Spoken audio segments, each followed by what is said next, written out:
Hello, everybody. Hello. Yes, we are back. It is Tinsel Town Tea, episode 86. We are moving along so quickly. And it's amazing. And if it's your first time with us, thank you for joining us. We love to see it. We love to hear it. We love to feel it. This is the podcast where two Black women, quite frankly, come together and stand for the Black and brown creatives that are killing it in the entertainment industry. We do a would you rather at the top, just to zhuzh it up, just to warm you up. And then we have a know better, do better, where we let you give you some encouragement, sometimes resources, maybe something that we've come across during the week that we just think is good to share for writers. Next, we have our news segment where we go over the news.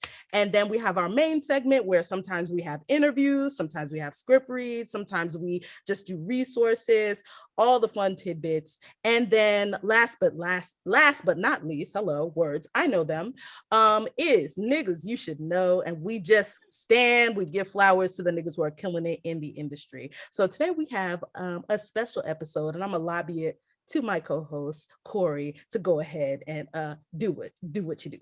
Yes, ma'am. You better intro me. Okay.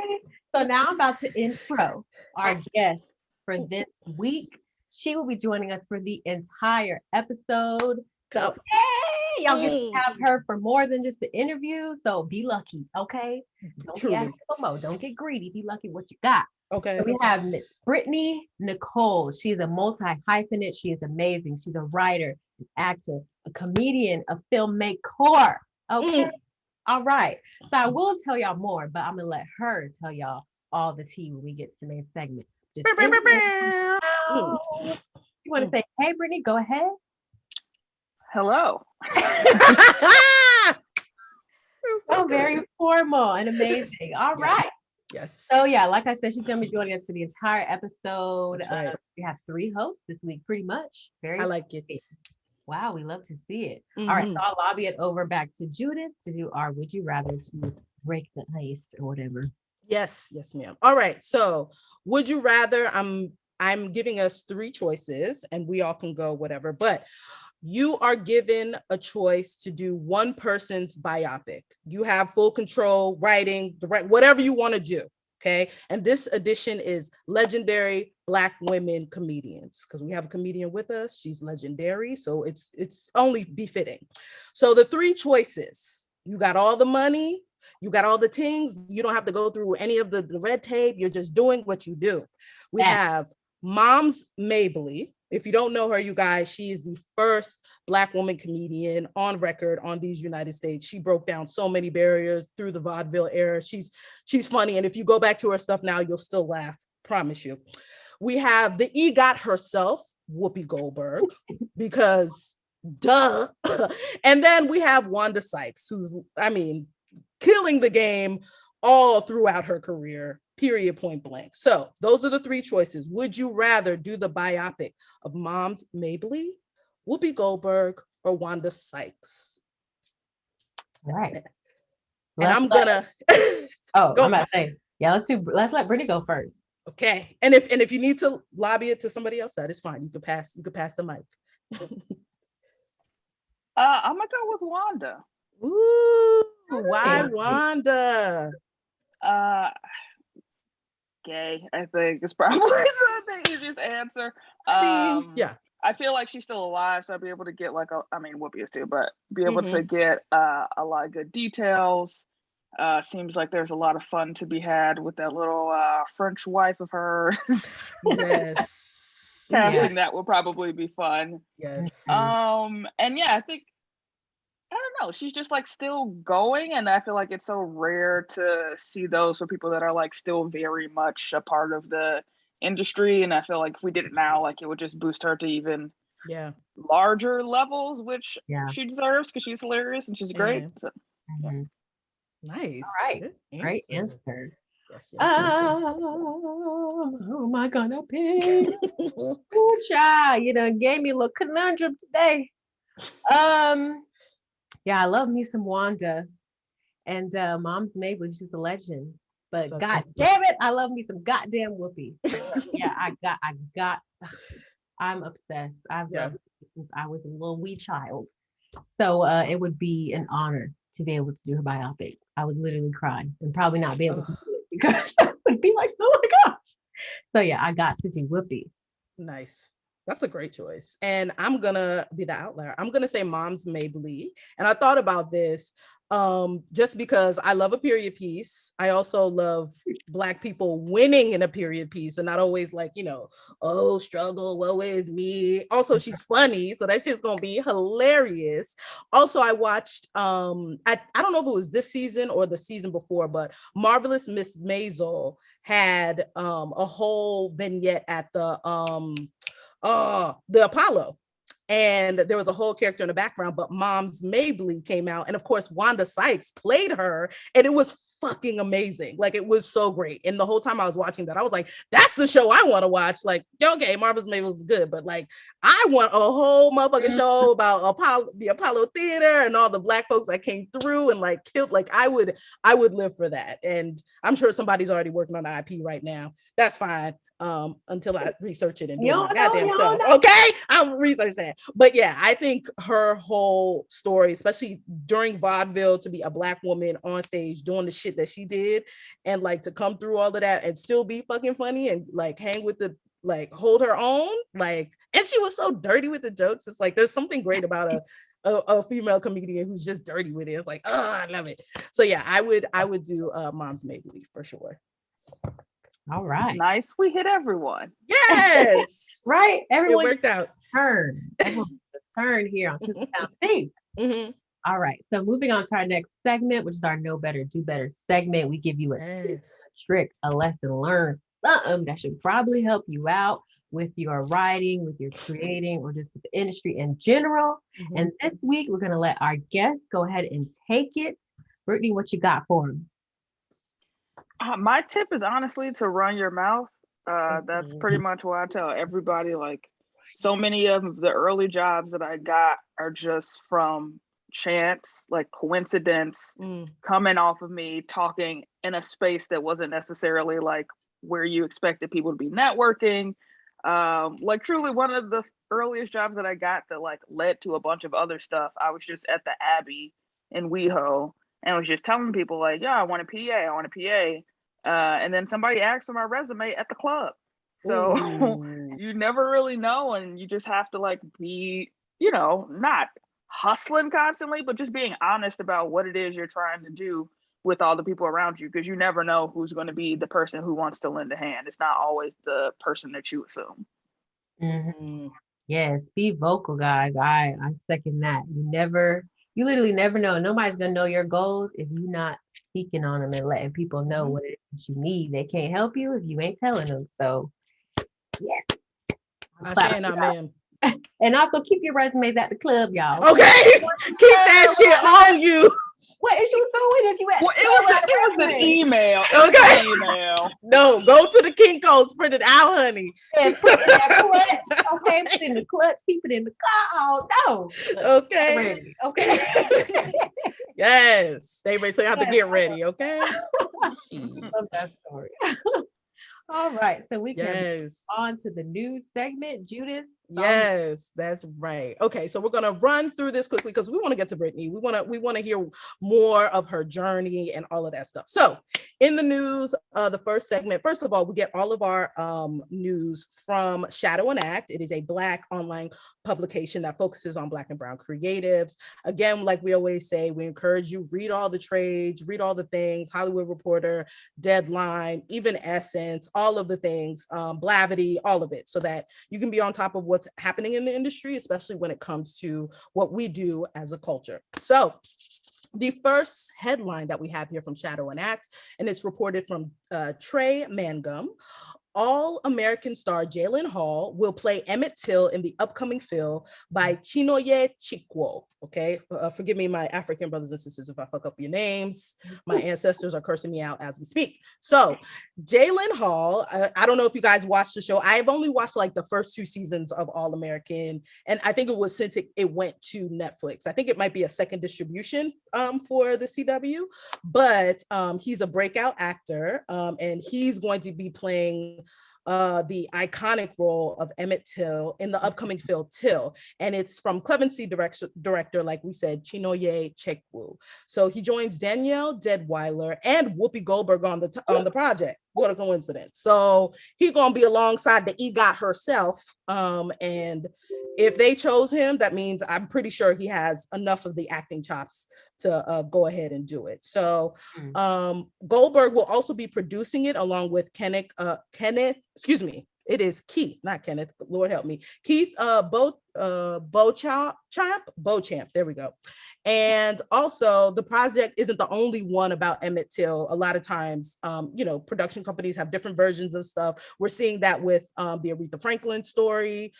So ABC anthology project Women of the Movement will also feature Till's story and his mother's fight for justice. So this will be through the eyes of Emmett Till's mother, and how she had to pretty much do the unthinkable and bury her child through a hate crime, basically. So yeah, he will be playing that. Congratulations to him. Super heavy stuff, but if they chose him for it, then I believe he has all the acting chops to handle this role. So shout out to you, young man. Important story, for sure. Truly. All right, so next, everybody's getting these deals, honey. I'm like, okay, overall deals. Get the checks. So next, we have Power creator Courtney A. Kemp. She inks a huge overall deal with Netflix. Netflix is good. They were like, are you Black? Do you make shows? Are you a woman? Come on over. So I love it. She's moving from Lionsgate. And as you know, Power has all the sequels on sequels on prequels on sequels on prequels. Okay. So so this was, I believe, first reported in Deadline, but yeah, the creator of Power Universe has inked a multi-year overall deal with Netflix. So she's going to be at the streaming giant and she'll be developing new series, other projects as well, along with Netflix. She'll write and executive produce all the projects through End of Episode Banner, which is, I believe, her production company. So the move to Netflix from Lionsgate is where she re-inked her initial overall deal back in 2018. So this is big things. Big things. Okay. Okay. One day I hope to be this stressed out over a deal this big. Be like, oh no. Or just to walk in and be like, that's right, Netflix, you want me, damn it, sign the check. So next in the news, this was, I'm not a big Sonic fan, but I just was surprised. Shout out to the casting directors, they getting all the big names in this, but Idris Elba to play Knuckles in Sonic the Hedgehog 2. So I didn't see the first one. I'm glad the franchise is thriving. Okay. Yes. So yes. Oh, that's the red one. Yes. You know the red one? Yes. I had to look up what the animal was, really. I was like, okay, this red thing. Okay. Excellent. So Jeff Fowler is returning as the director, and Ben Schwartz will be the voice of Sonic again, with James Mardosin, Tika Sumpter, Natasha Rothwell, get the checks, Adam Pauly, and Jim Carrey, who makes complete sense in any voiceover acting. My God. Also, Shamar Moore is also joining the cast of the sequel. Like, okay. Listen, get your check. I'm glad your manager has you working, Shamar. You're not just a pretty face, okay? I want to know what his character will be, that's for sure. So yeah, so a fan favorite character, Knuckles, is depicted mostly as an ally to Sonic, but sometimes as an adversary. So Elba you can see, Idris stay working, he's on Suicide Squad, which I just saw like yesterday, and it was good, actually. I didn't see the first one, so a lot of people say it's better than the first one. Sure. It is very bloody. I don't know why I didn't expect that to be so gory. I am not a blood and gore girl, but it's worth the watch. I think it's good. Okay. Yep. And yeah, of course, and he's also in The Harder They Fall on Netflix, which I think is the Western that will be coming out soon. So we'll double check that. All right. Well done. Going on the Sonic. And we kept this one, last but not least, Sweet Life Los Angeles. This is the unscripted project that Issa Rae is putting out, their reality series. If you get a chance, go check out the trailer. It's giving me the hills, but Black. I remember back in the day they had Baldwin. So I think that it felt like it gave me that vibe where it's like, you know, people in their 20s living lives I wish I could have access to probably one day. So those are me manifesting that. And so, I mean, listen, if you want to see Black excellence, like it looks like this is all of that, and you will get some reality TV, you know, tea. I don't think it'll be as messy as Love and Hip Hop or any of those like that, although I do love those.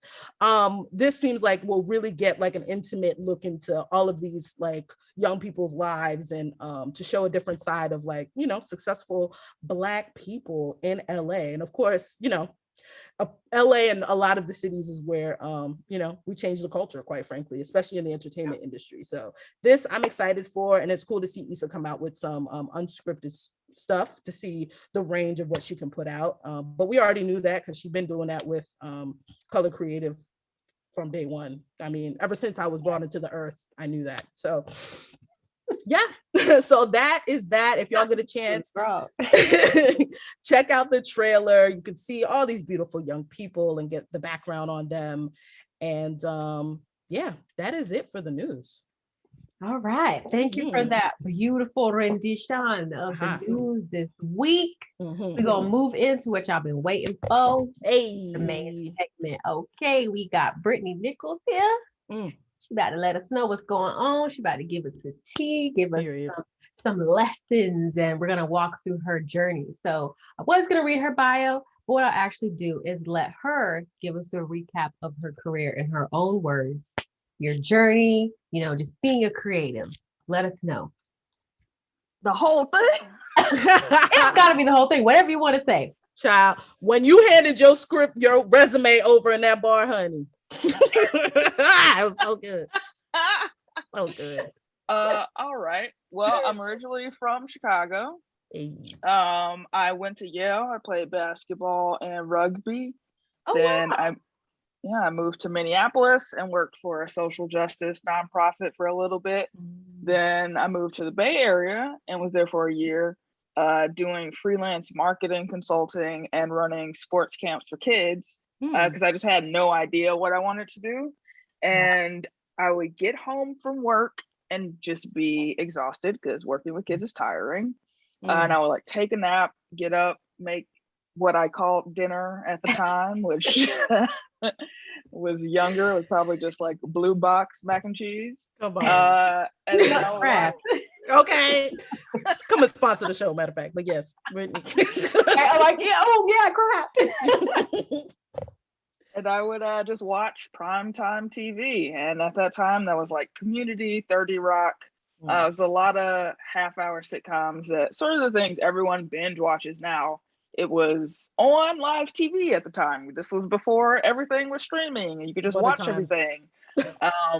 And Community and what else was out? Happy Endings. So Happy Endings was like my shit. Happy Endings was my show.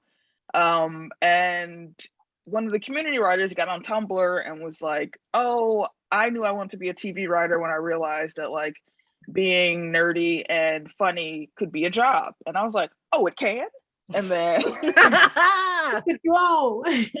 I was like, oh, maybe I should do that. And I just start like researching all these people that I was fans of. I was listening to like a lot of podcasts, watching a lot of stand-up, and sort of put together that everyone was doing something called UCB. And they had theaters in New York and LA. And I was like, okay, that's also where the TV writing happens. I guess I should move to one of those two places. Thank God I did not pick New York. Picked LA and just got dropped off by my ex-girlfriend. She just dropped me off here and I found an apartment the same day. Amazing. Wow. That's a blessing. Yeah, it was incredibly reckless and just moved here and start doing stuff. I had like, once I realized that I wanted to come here, I start PAing on like indie features. And so since I was just in the Bay, I would occasionally, again, this was not that long ago, but this is like a world of difference. It's 2011. I would get on Craigslist and find people who were like driving from the Bay to LA, and I would just pay them like 30 bucks. You could just pay people like 30 bucks and they would give you a ride. And that's how I would get here. And I would just go PA for a bit and then I would like go back up. Wow. So eventually just Wow. got dropped off, moved here, was PAing for like Drag Race, doing a bunch of like indie features, doing a bunch of like student films at like USC, getting experience that way. Then I did a web series called Words with Girls and put that up on YouTube. And that was, you know, it was like decently popular, started to get my name out there in like online queer spaces, got a little bit of a Twitter following, and just like sort of segued one thing into the other until I was on this listserv for Black people in the industry. Nice. And Denise Davis, who is Issa Rae's producer, sent out an email that was like, hey, does anybody have half-hour scripts? And I was like, yeah, I do. And just cold emailed the script that was a half-hour version of Words with Girls to her. And Issa ended up picking it to be produced as one of the first 3 pilots that Color Creative like ever did. And this was before Insecure got picked up. So she had more time on her hands than she usually does. So we did that. I like essentially like show ran a pilot, which was like wild because like one of my first experiences in the industry was essentially getting to like EP and show run like my own thing that she helped with, and they helped produce and like taught me all this stuff. And we produced this pilot for like $50,000, and then we were supposed to like go out and try to sell it, and that is when Insecure got picked up. Just in time. Perfect timing.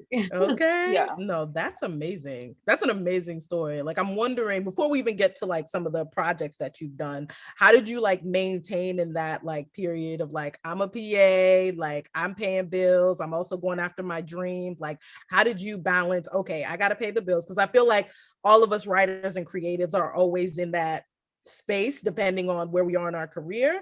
So how did you balance, okay, I got to pay the bills and I got to eat and I got to create? How did you find a way to like keep yourself disciplined, but also, like you said, with the fed with the, you know, Kraft macaroni and cheese as much as possible?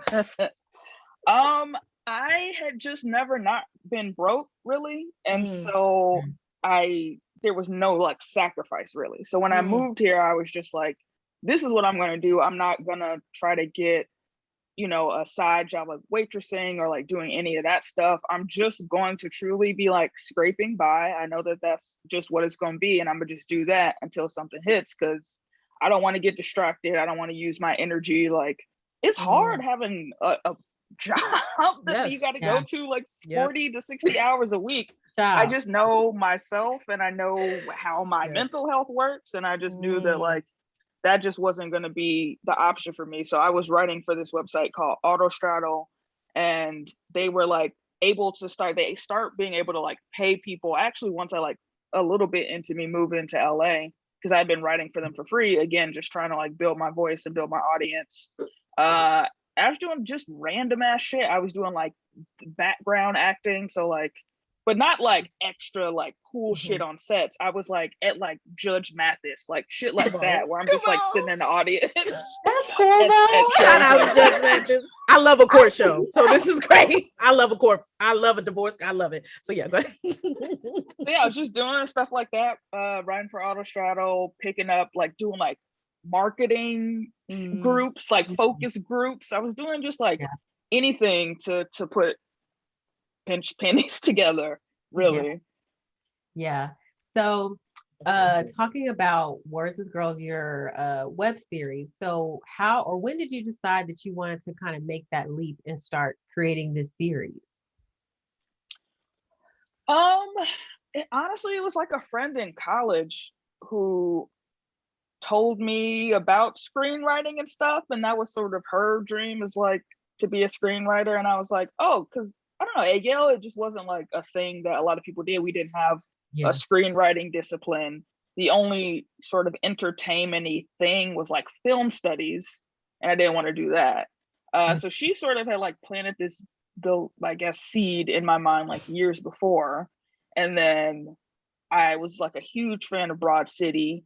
And then when they got their deal at Comedy Central, it was like sort of that age of web series where it was like, oh, this is like an actual path that you can still break through in that way. You can like still find a way to get attention. Whereas like now I feel like things have sort of moved away from that. It's so saturated. Everyone has like sort of figured out like, oh, if I can get my hands on a camera and do all this, blah, blah, blah. And at that point I was still like sort of putting that all together. But since I was like PAing and stuff, I was able to meet people who were essentially in the same position as me, where they were like, I'm doing this right now. I'm like, you know, second assistant, I'm second AC, you know, a PA for talent and whatever. I want to do this next thing up. I want to do this next bump up. And so my whole pitch to everyone was like, I'm gonna let you come DP. I'm gonna let you come direct. I'm gonna let you do what your next step is.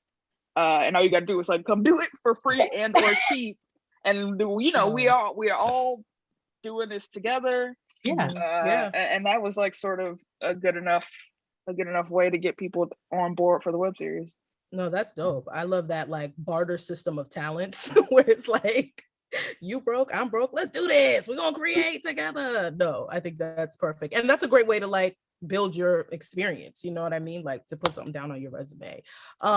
Moving forward, I wanted to talk about your movie Suicide Kale, and how you came to put that together, and if you can explain that in your own words to the audience. And kind of, I don't know, what was the timing from Suicide Kale to Words with Girls, and then how it came together?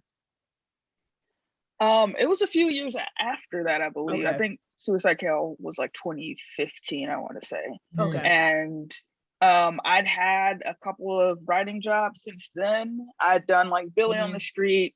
I'd done this show called The Experiment that was on BET that like directly happened because of Words with Girls. That was my first room, and I didn't have like a manager, agent, or anything yet. And because of that pilot, I was able to get on that show. And I, you know, started in Words with Girls. And so I was like doing some acting and stuff too. And again, just from like going around running my little mouth, I ended up getting cast on Transparent because I'd run into Soloway, who was the creator of that, just like at like a Pride event or something. And I'd done some Funny or Die video with someone who they were friends with, and that person was like, this is Brittany, she's so funny. And literally the next week I had an offer to be on Transparent for like 3 episodes just from like running into this person and someone like vouching for me. So I used the money from being on Transparent to do Suicide Kale. I just took like a few $1,000s that I gotten from that and put it towards Suicide Kale. And that came from me wanting to work with my friends. Again, it's just like another group of people who had like, you know, been on shows, been around, but hadn't been in a situation where they felt like they were like necessarily being creatively fulfilled. And I had been watching a lot of mumblecore films at the time, and like mumblecore to me is just like one white dude who's like, I'm here to do it all. I'm gonna write, I'm gonna DP, I'm gonna direct, I'm gonna do all of this, and I'm gonna do it with no money. And it just like felt like the antithesis to like the way that I wanted to create. And I was like, okay, what if we took that same model of we can do all this shit ourselves, and we made it like a group collaborative effort. And so that's like why the film is partially improvised. All the actors like were weighing in on like their characters and stuff from the beginning. When I did the outline, I was like running it past everyone that was involved and just being like, how do y'all feel about this? Does this pop? Like, what's up? And then we just went out and did it because like, again, I feel like these systems aren't built to represent or like show people that look like me. I'm not someone who like you really see like fucking genderqueer woman, lesbian like on TV a lot. Like it's so even now there's so much more representation than there was at the time. Like I used to tell people like, oh, if I want to see somebody who looks like me on TV, like the person who's looked the most like me on TV thus far is me. Like it's just me, and it shouldn't be that way.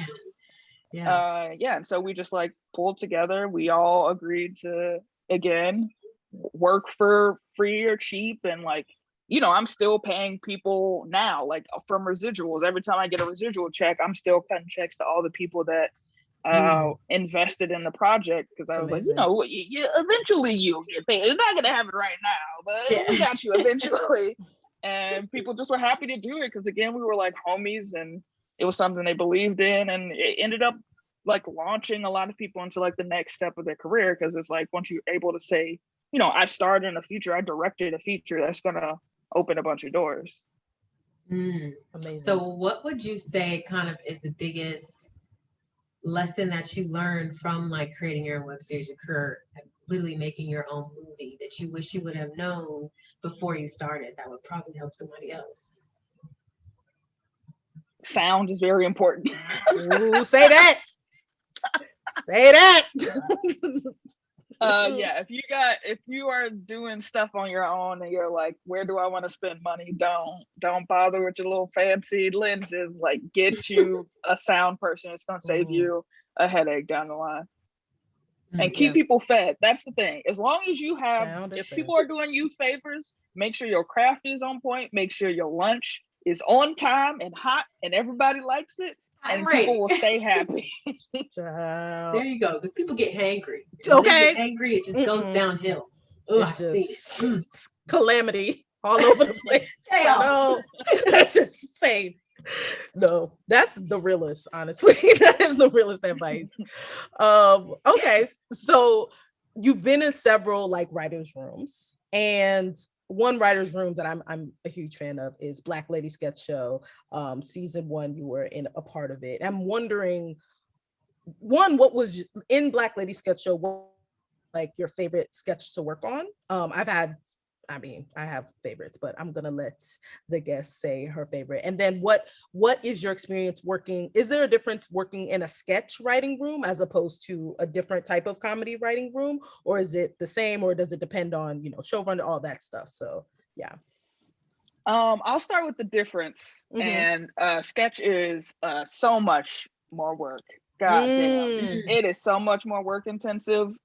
Hold on, let me plug my computer in actually, so before I really get going. Oh shit, we about to get the tea. We about to get the tea of Tinsel Town Tea with this. Okay, woo, let me get myself together. I'm so excited. Woo, go ahead. She just had to plug it. We're back. Okay, let's get into it. I'm excited. So the deal with sketch is so much of it is actually just writing the sketches, and then once it's written, it's like yes or no. So much of it is having to show up with pretty well-formed ideas, because like the way that room works isn't just like you come in with like this half-baked like, what if somebody like was wearing apples as a dress? It's like you cannot come in with like half ideas like that. You have to like pretty much have like the beginning, middle, end, what the twist is already. And you got to come in with a few of those a day, because not all of them are going to like work. So like, once you get the hang of it, then it's like, oh, this first one, I got it. This is going to be the one everyone's going to like. This has all the pieces.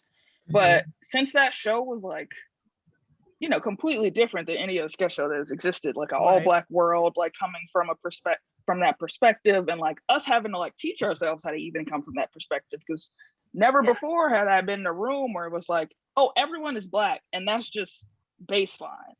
So much of the time in comedy rooms, it's always working as the other, right? You're being like, you're identifying yourself as the other, which is like really fucked up when you think about it. Is like, all of my jokes are based off of like what the white person's reaction is going to be, what the outside world's reaction is going to be. And once you remove that as a possibility at all, you just have to like come at it from a whole different angle.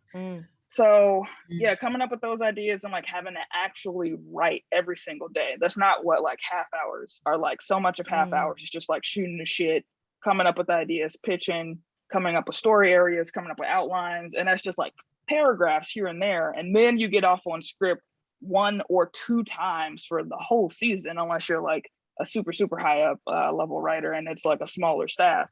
Usually you only have to do the physical act of writing in a script a couple of times for like 20 to 30 weeks. And it's just like such a different experience. And it like really works your joke muscles. It really works your point of view muscles. It really works just like your idea creation muscles. Yeah. Yo, that's dope. And what was your favorite sketch to like work on? Mine was Basic Ball. I love that. I can watch that over honestly. And over and it is Basic Ball. which I didn't even write Basic Ball. Ashley Nicole Black wrote Basic Ball. A lot of people think it was me because it's like very gay, but Ashley is bi, so she knows that shit too. And yeah, just being in that space and like getting to see really dope performers, I think was like what was so special about that, because those are people that I've seen just in the LA ball scene. Like I've seen a lot of those people out dancing, voguing, doing all that shit like in their element. And so to be able to like give them a space where they could like really work and shine was really fun. And I got to be in that sketch, so like trying not to fucking embarrass myself. Like dancing next to these like fucking professionals. I'm like, hey, please tell me if this was insane. That is too funny. You killed it though. So don't worry. Okay, so just going back to Suicide Kill for a little bit, you got accolades. That was your first movie that you made, and you got accolades for it. So how did it feel when you kind of got that first accolade for, you know, this movie that you put your time in and you made? It was amazing, because honestly, we had no idea what the reaction was going to be, and if we were going to be able to get into any festivals. Because like the way that the festival submission process is set up is like all of the big ones sort of have the earliest deadlines, and then the LGBT circuit, which is like what we did the whole roundabout of, those dates are later. But it's one of those things where if you get into one of the non-queer big festivals, like the Sundances, the Trifecas, the whatever, the South Bys, whatever, then you're set, because then all the queer festivals, honestly, which I do not agree with, just program whatever got into those other festivals as their headlining movie. So like the opening and closing movies are just whatever the straight people were like, this is good. And then the queer people just go like, you said it's good, so I'm gonna make it the star of this festival. Oh, wow. No. So I was figuring out how, like, again, I just was like putting it together as I went and figuring out how to do all this shit as I go. And as the producer, I was like emailing all these festivals being like, well, we have people who are on these shows, like you should pay attention to this because of this. This is like the style of filmmaking that we're doing. And I think we got close in a couple of them. Like I know we got close in like South by, and then we like ultimately didn't get in. And then the first festival we got into was like this tiny festival called like Queer Hippo.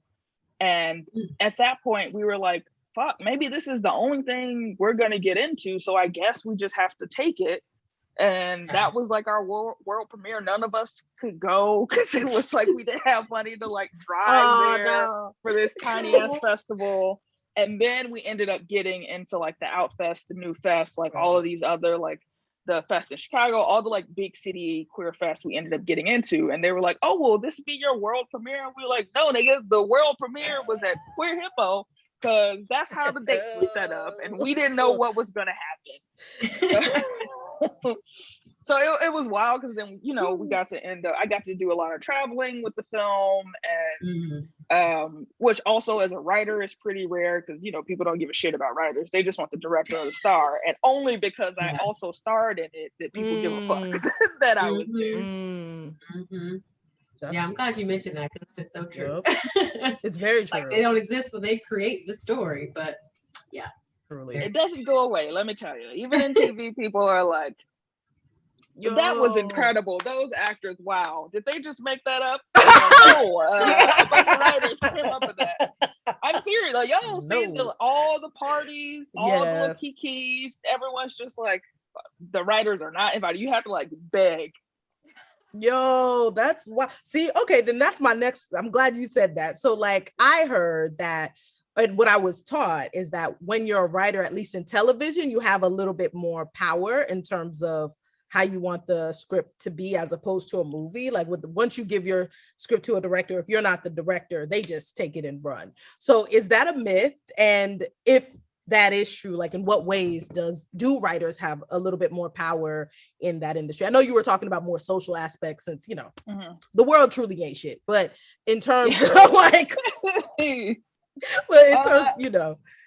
Yeah, it differs a lot. Like in movies, sometimes like they'll put different writers on it and all that sort of stuff, which I'm sure people have talked about a bunch. But in TV, again, it differs. It could be one of those situations where like your showrunner will just take your script and just throw that shit in the trash. You'd be like, all right, here's the script that I'm writing, and your name is still on it. This has not happened to me. This has happened to friends of mine.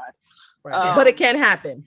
But it for sure can happen where they just will throw yours out and your name is on it, which is fine. Still get the script fee, but it's not really your words. And then there's sort of that middle ground where the entire room is sort of writing all the scripts together. Like literally it's like on the TV, on the projector, on the screen or whatever. And everyone is just like line by line writing it together and they put a name on it. There's the version where you like actually do pretty much write it and then turn it in, which has been a situation mostly for me where we do the outline together. You go home with the outline, you write your script, and you can pick whether the stuff from the outline goes in or you can replace it, and you sort of like have a fair amount of autonomy over it. And then of course like things will get pulled out and replaced depending on what works or not, but you get an honest shot at like making something that truly feels like yours. That's dope. Okay. And then kind of, so you're pretty much a multi-hyphenate, like I've said, you do it all. Seems like, you write, you act, you can produce, you can do some directing. So what would you say are kind of the benefits of knowing how to do all those different things? Because, there's certain people, a lot of people who only stick to one lane. They're only writers, they're only directors, they only act. So what are the benefits of kind of being in those different buckets and at least knowing how to do those different things when you're creating? As far as a writer, it is so helpful. It's so helpful. I mean, just producing as you write, knowing like, okay, we don't want to use a billion locations. Can I condense some of these locations? I don't want to, have a bunch of people that just have one line. That gets expensive when you got to pay for somebody for a whole day and they only got a line. Like just considering stuff like that as you write, so that you don't have to like have a bunch of fixes down the line for just like tiny stuff like that. And a lot of people like to be like, well, we'll write it as big as we can and then we'll have people like scale it back. And I was like, yeah, sure, if you want to waste your time, like be my guest. Or you can just like write with that stuff in mind to begin with. As far as like acting, I say all of my scripts out loud. So hopefully by the time an actor is seeing it, there's nothing in it that just like reads funny or sounds weird or is hard to get out. When I'm at table reads, I'm paying attention to the little words that actors change because you just never, it's just so much easier when you get something as an actor and you're like, I don't have to do nothing. This is perfect. This all flows. This is easy to memorize.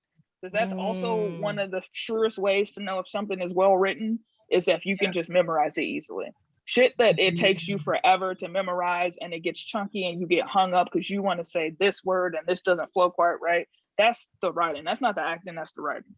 So like figuring all that stuff out before I'm even sending my script off because I've had all these experiences is like super helpful. And PAing, honestly, like I think everyone should like PA. I think everyone should like be in a room before you're show running, before you're doing any of that. Because even just like treating people with respect, knowing what somebody is going through, like so many people that get called out for being assholes or you don't like working with them, like it's because they just like lack basic human empathy. And like if you go through those experiences, it's just so much more likely that you'll understand like it is not the fucking PA's fault that they fucked up the order at the restaurant. Just like shit like that, that just so easily throws off the energy in rooms and on sets. You don't have to like worry about that because you're not going to be the person in charge or the person with power who's like throwing a fit. Yeah. Super helpful. Yeah, super helpful. I'm wondering, going back to just your process and the fact that you could do all those things, how do you prepare and find your voice in the different sort of hyphens that you're in, right? It might be a little bit different as an actor, you're kind of taking on a voice, but how do you prepare as a writer? And then like, how do you prepare as an actor? How do you prepare as a producer? Like, how are you able to like switch hats and transition? Maybe it's not seamlessly, I'm assuming, because you're amazing, but how do you do that? I mean, I think just knowing your strengths for each of those things, like sort of like as a producer, I know that my strength is that like I'm a workhorse. I'm going to email everyone that I can. I'm going to send like little funny, and again, it's because of these other skills. I'm going to send a funny email that's going to make someone laugh, that's going to be more likely that I get a response, whereas everybody else who is cold emailing probably just getting ignored. I know what my strengths are in the room, and so I'm able to like tell people like, this is what I'm good at, this is what I like to do.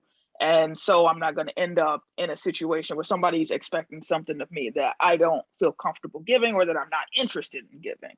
Like, it's really just like knowing your voice in every single aspect of the work that you're doing, and being honest about the things that you like about the job, and also admitting that like you don't know everything. Like at the beginning of your career, you might be like, this is what I want to do, and then you go and do it, you're like, that is not what the fuck I want to do.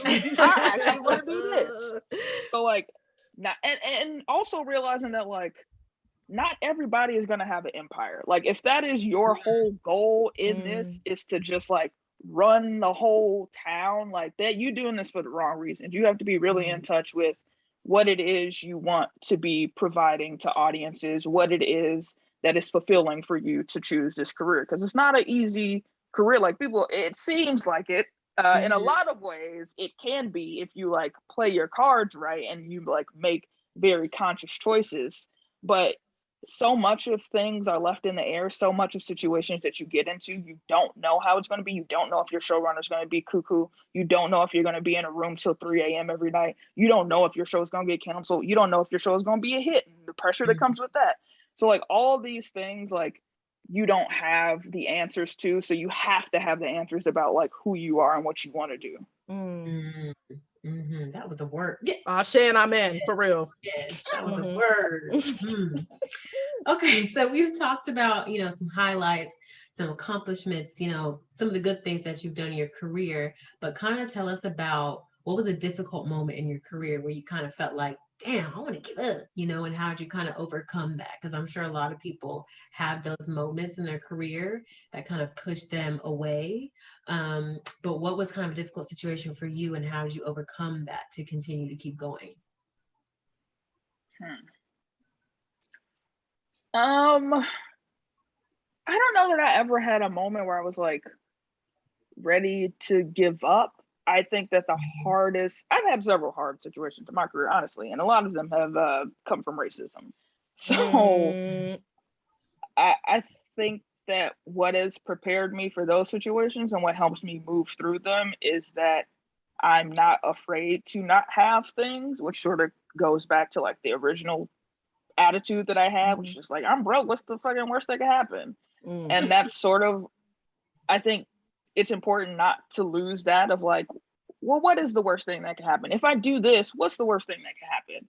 And what I found is that this whole like you getting like blackballed for standing up for yourself and blah blah blah, like that's not fucking real. I stand up for myself all the time, and I have only been blessed. Like it's not Amen. It's not actually like, and this is not to say that like people don't get screwed over. Absolutely people do. But like if that is what you are afraid of, you're never going to be able to stand up for yourself, because there are going to be so many times where people are on fuck shit with you. And if you just lay down every time, you're going to be miserable, and you're going to keep getting jobs where you're not getting respected and you're not getting promoted the way that you're supposed to. Like I've turned down like multiple jobs where it's just like, they're just not giving me the title that I want. They're playing with my money. And that's the sign right away, right from jump. I know you don't fucking respect me, or you don't respect Black people. You don't respect queer people. Something about you is fuck, and I want nothing to do with it. And then I'm gonna move on, and I'm gonna get a job where that's not an issue. So I think like when those moments happen where somebody is like on some bullshit with you, you just have to like accept that like there are a lot of people that are on bullshit. This is not like the only time. This is not the first. It's not the last. And it's just about like knowing who you are, what you want to do, what respect you deserve. You got to know what you deserve. Amen. And only accept that. Listen, know your worth, niggas. Truly know your worth. That's real shit. Know yourself, know your worth. Okay. Thank you, Drake. Yes. Right. Thank you, Drake. Mr. Aubrey. Oh my gosh. Okay. So with that, what has been like your favorite project overall? It could be your own. It could be like whatever you've worked on, big or small. Like what's been your favorite thing to do that you've like looked back and been like, yo, that was great? Honestly, like Suicide Cat was my favorite, but that feels like a very boring answer. So I would say right now the show that I'm on, because that was under my control. Of course, I'm gonna like the shit that I'm in charge of, but right now I'm on a show called Abbott Elementary, and it's honestly the happiest I've ever been in a room. It is so fun. It feels like we're doing something new. It's Black people. It's like just a network show that I think hasn't existed before, while still being like solidly from that tradition of all those shows that I like The Office, Parks and Rec. Like, it feels like so much of that is present in the show, while at the same time doing something cool and new. And the work environment is great, which is, it doesn't happen as often as you'd think. Oh Lord. Well, this is amazing. This is the one with Quinta starring in it.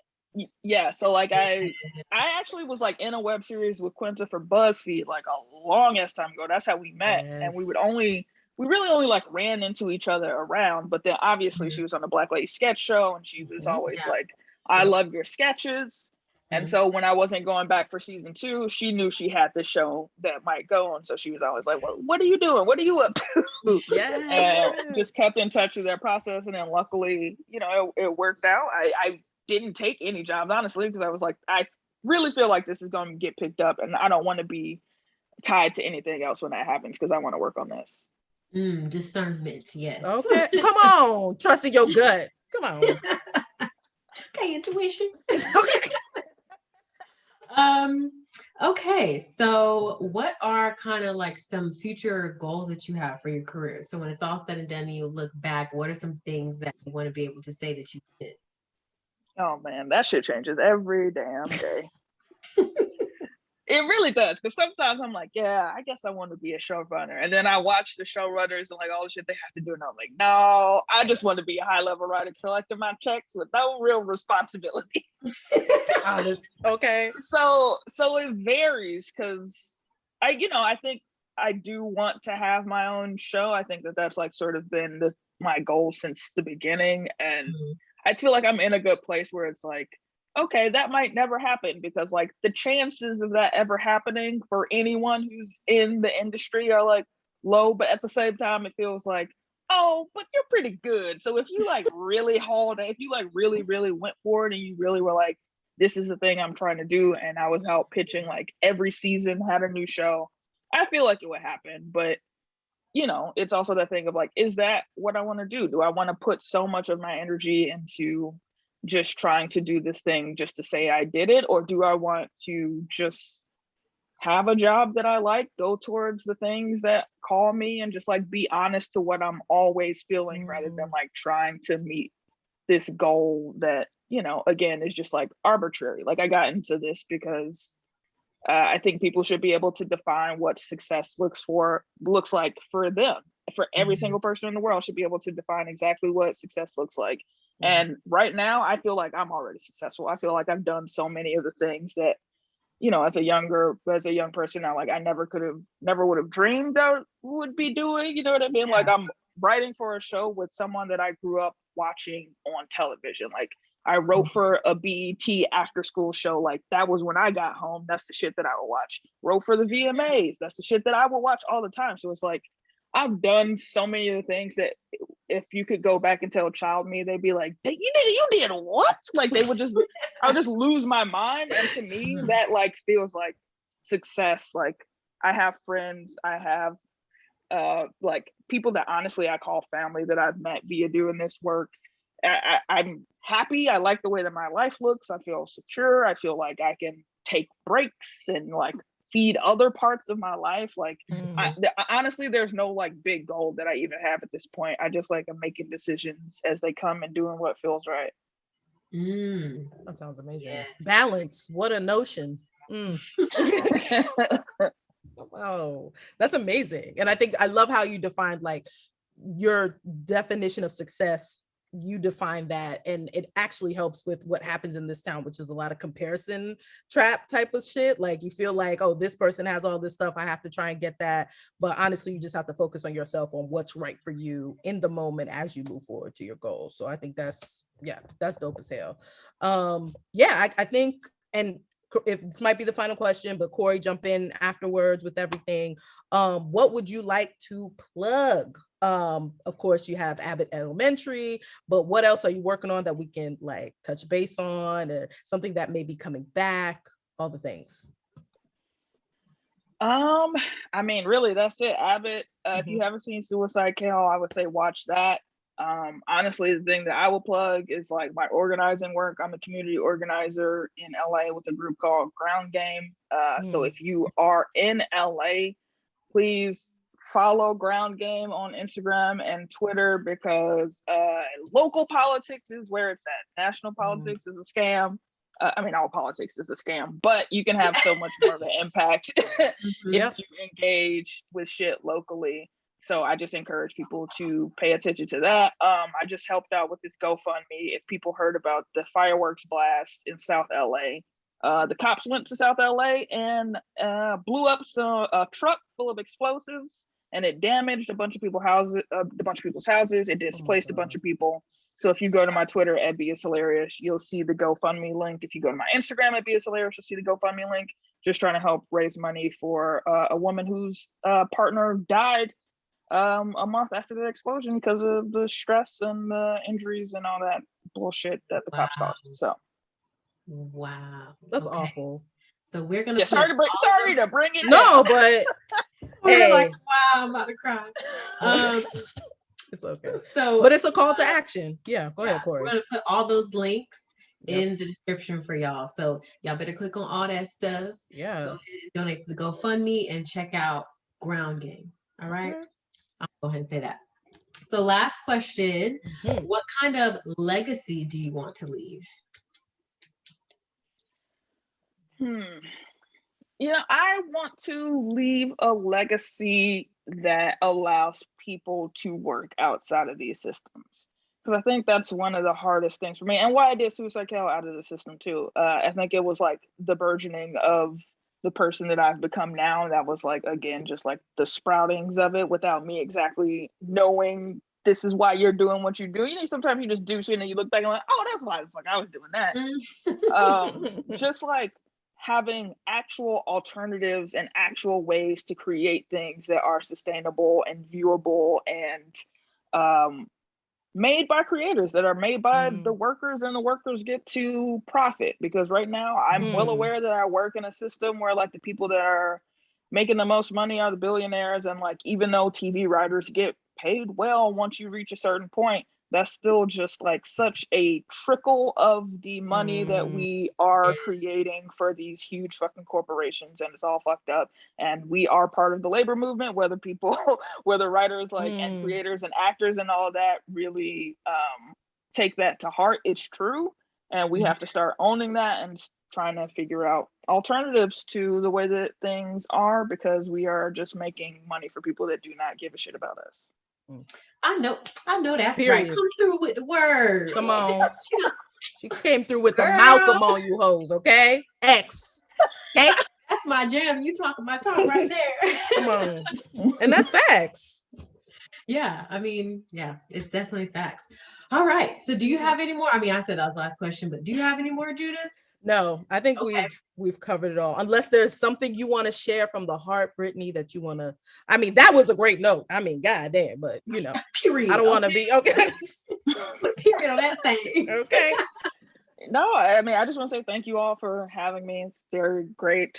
I had a great time. I think you're all doing great. I hope you all nothing but success in this decrepit ass industry that you all have also chosen to be a part of. And that is the tea, y'all. That's the Tinsel Town Tea. Okay. All right. So thank you, Brittani, so much for coming on. We had a great time too. This is a great conversation. I literally have learned so much just from talking to you just now. So, and I'm sure anybody who listens is going to learn a lot too. So thank you for coming through. Yes. We can just segue to our last segment. I don't know if I'll give it to you, Judith, because you're Yeah, busy. I mean, Go ahead. y'all already know. It's the niggas you should know segment. We said it at the top. We had the nigga at the top all the way through the whole conversation. She then went ahead and blessed y'all with so many goddamn nuggets, so much resources, so much facts, so much truth, and also to keep y'all woke as hell and a call to action, quite frankly. But yeah. Brittani Nichols is that nigga you should know. She's clearly like well on her way. She's living her best and balanced life, but you can check out all of her work, and has the nerve to be out here fighting for the motherfucking cause. Like, goddamn, like, and still have a balanced life. Like, honestly, y'all should, if you get a chance to see the Zoom, her skin is amazing. Like, no like blemishes, and still doing all these things. Truly, like it's so good. Truly. But yes, and if you don't get to see that, see all of her work. Like, see all of her work, support all of her work. Go ahead, we have everything in the description. Ground game, follow her at BIS hilarious, right? Or do you say the whole thing? B is hilarious. Yes, B is hilarious. And make sure you follow her on all the things. And quite frankly, make sure you have that call to action. And remember, like, the biggest thing I learned, at least today, is know your worth. Don't be afraid to like stand up for yourself. Don't be afraid to continue to work on your craft. And like, don't be afraid to like stay true to yourself. Because truly, it's like the authentic people who really push through the bullshit that is this industry that we were reminded of, and are able to like really share their genuine voice and really add to the culture in a way that's like really impactful. So yeah, shout out to Brittani Nichols, the nigga you should know, period, point blank. Follow her on all the things. And yeah, that's it. Put a period on that too. Shit. Mhm. Y'all better. All right. So I'm gonna go ahead and shut up before I start running my mouth some more. Good. Follow us on things, Tinsel Town Tea. Y'all know what it is. And yeah, thank you again, Brittani, for coming on. And I hope that you guys learned something from this conversation. Y'all be easy. Bye. Bye. Yeah. And I'm gonna stop our recording now. Oh, wait.